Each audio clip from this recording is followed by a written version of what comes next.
Hi guys, welcome back to our YouTube channel. Myself CA Vikalp Gupta. This video is basically for the students who will appear in November 24 exam and May 25 exam also. अभी recently ICI ने एक notification release करी थी जिसके बाद students की काफी queries आ रही थी regarding eligibility of SPM criteria, articleship eligibility and November 24 exam eligibility. तो उसके लिए हमने एक स्पेशल एक्सेल का ऑटोमेटेड टूल बनाया है जिस पे ट्रैकर है जिसमें आप अपनी बेसिक डिटेल्स डालोगे तो you would get to know whether you are eligible for November 24 exam, whether you have to give set A, set B, set C, set D, whichever set you have to give, and whether you have to attempt SPM exam before November 24 exam or before apply for membership. So आपको इस सारी queries का solution इस particularly automated tracker से मिल जाएगा। आपको बस अपने बेसिक डिटेल्स फिल करनी है like articleship details, advance IT, MCS details. So इस डिटेल्स को फिल करोगे तो आपको आपकी सारी क्वेरीज का सॉल्यूशन इस ऑटोमेटेड ट्रैकर से मिल जाएगा। You can download this automated tracker from the YouTube description link and बाकी स्टूडेंट्स का ये भी रहता है कि सर हमें नोटिफिकेशन भी एक बार बता दीजिए, तो मैं आपको एक बार नोटिफिकेशन को क्रक्स वे में बता देता हूँ। आईसीआई की नोटिफिकेशन 3 अगस्त को रिलीज हुई थी regarding eligibility of November 24 exam. इसमें अगर आप थर्ड पेज पे आते हो तो नीचे एसपीएम से रिगार्डिंग एलिजिबिलिटी क्राइटेरिया गिवन है। इसमें अगर आप ए पॉइंट देखते हो तो A point is related to the students who already appeared in final examination in November 23 और बिफोर नवंबर 23। अगर आप नवंबर 23 या उससे पहले फाइनल के एग्जाम ऑलरेडी दे चुके हो तो आपके लिए set C and D exempt है। यहाँ पे साफ साफ लिखा हुआ है आपके लिए set C and D exempt है। एंड इफ आपके जो सेट ए एंड बी बचते हैं वो आप बिफोर अप्लाई फॉर मेंबरशिप दे सकते हो। कोई वो नवंबर 24 एग्जाम से पहले देने की कोई जरूरत नहीं है। ये आईसीआई ने रिलैक्सेशन दी है फॉर द स्टूडेंट्स जो ऑलरेडी फाइनल में नवंबर 23 एग्जाम में बैठ चुके हैं या उससे पहले अपीयर हो चुके हैं। उनको नवंबर 24 एग्जाम से पहले सेट ए सेट भी क्लियर करने की कोई जरूरत नहीं है। बिफोर अप्लाई फॉर मेंबरशिप कर दिया आईसीआई ने।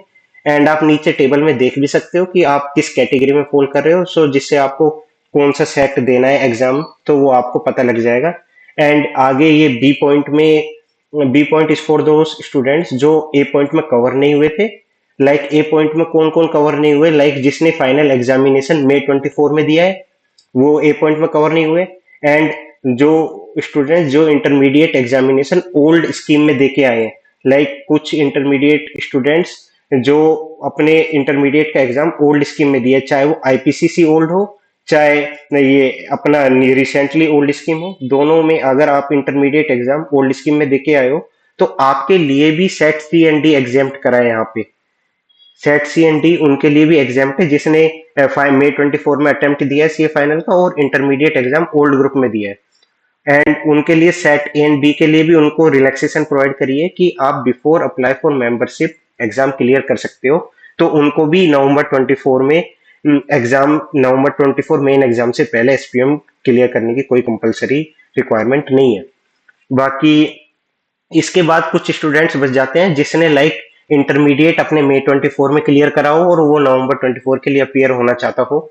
लाइक किसी के ऑलरेडी ग्रुप 1 या ग्रुप 2 ऑलरेडी क्लियर था इंटरमीडिएट पहले ही ओल्ड ग्रुप में, एंड एक ग्रुप अभी क्लियर हुआ है जस्ट मई 24 एग्जाम में, तो वो उनके लिए एलिजिबिलिटी, और जिसने बोथ ग्रुप ही मई 24 में क्लियर करा है उन दोनों के लिए एलिजिबिलिटी आईसीआई ने कुछ भी रिलैक्सेशन प्रोवाइड नहीं करी है। उनके लिए बिफोर 10th अक्टूबर की डेट है। लाइक आपको 10th अक्टूबर तक आपके एसपीएम के सारे सेट्स क्लियर करने ही पड़ेंगे। उनके लिए सेट ए एंड बी तो एप्लीकेबल होगा ही होगा और सेट सी एंड डी में से भी पर्टिकुलर सेट एप्लीकेबल होगा। जो भी आपका ग्रुप पहले पेंडिंग था उसके रिगार्डिंग पर्टिकुलर सेट वो भी पेंडिंग होगा, तो आपको वो भी क्लियर करना है 10th अक्टूबर से पहले।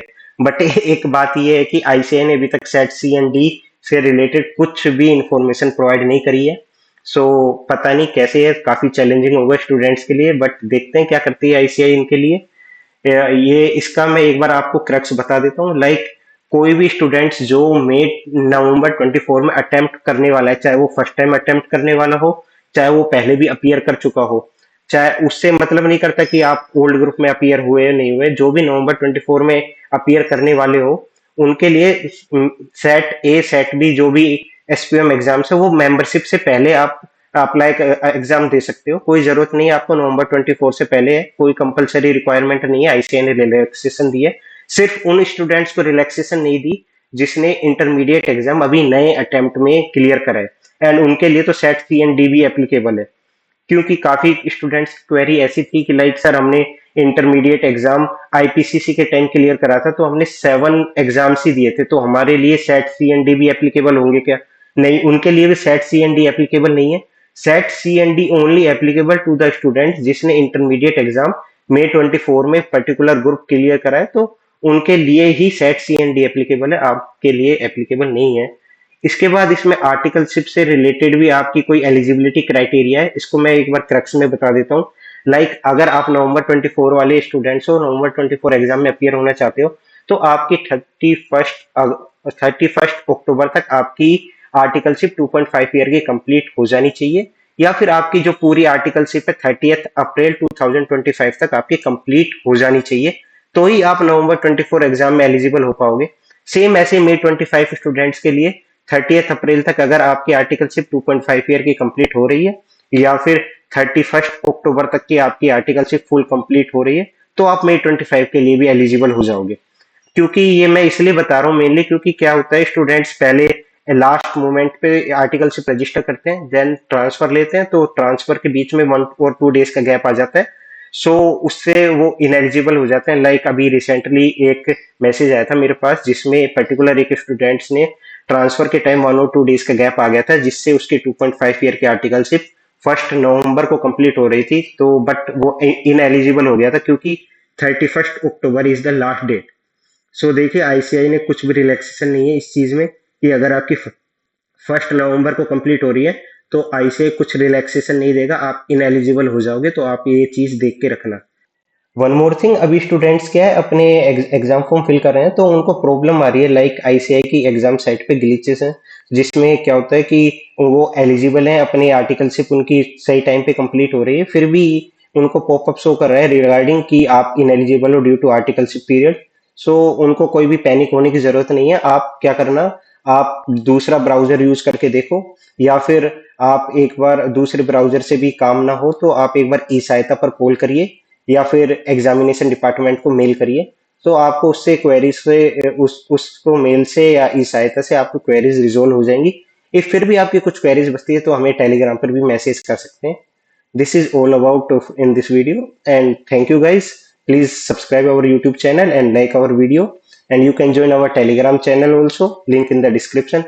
And one more thing guys, हमने already set A and set B के regarding PDF रिलीज करी हुई है, you can check other videos also, जिसमें हमने repeatedly asked questions बताए हैं, जिसमें अराउंड उस पीडीएफ 18 to 20 पेजेस की पीडीएफ है, उस पीडीएफ से ही अराउंड 60 प्लस मार्क्स के कवर हो जाते हैं आपके सेट ए सेट बी, जिससे आप सेट ए सेट बी कम टाइम में और जल्दी क्लियर कर सकते हो। So you can check those videos also. Thank you guys.